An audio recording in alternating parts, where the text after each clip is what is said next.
Daddy Bonoy may maanghang na mensahe laban kay Paul Soriano.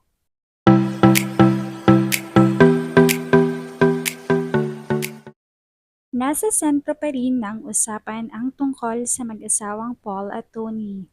Masakit nga ito para sa mga malalapit na tao na totoong nagmamahal sa kanila dahil naniniwala silang pagsubok lamang ito.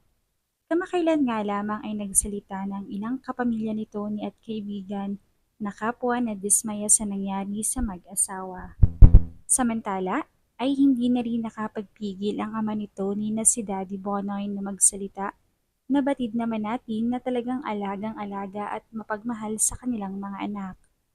Ang relasyon ni na Tony Gonzaga at ng kanyang ama na si Carlito Bonoy Gonzaga ay madalas na inilalarawan bilang malapit, mapagmahal at nakabatay sa matibay na pagpapahalagang pampamilya.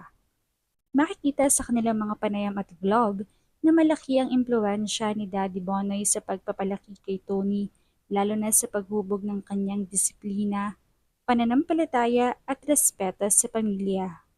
Bilang ama, ipinapakita ni Daddy Bonoy ang pagiging suportado ngunit may gabay, na karaniwang katangian ng maraming pamilyang Pilipino kung saan mahalaga ang papel ng magulang sa pagdedesisyon at moral na direksyon ng anak.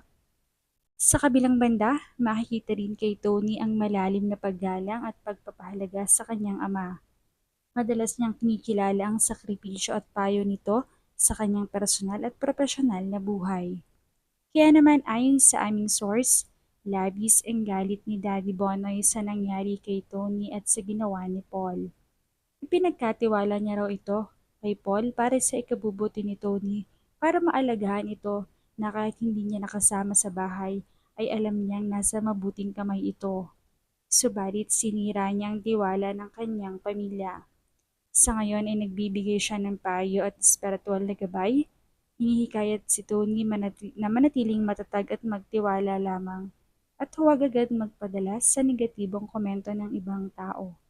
Ipinapakita rin nito na ang kanilang relasyon ay hindi lamang nakabatay sa emosyon, kundi sa malalim na suporta at paniniwala sa isa't isa. Naniniwala naman ang maraming tagahanga ni Tony Gonzaga at ng buong pamilya nito na malalampasan nila ito dahil ito naman ay problema na maaaring mabigat subalit kaya pa namang solusyonan. Lalo tigit nga at mayroon silang mga anak na dapat nilang pagtuunan ng pansin.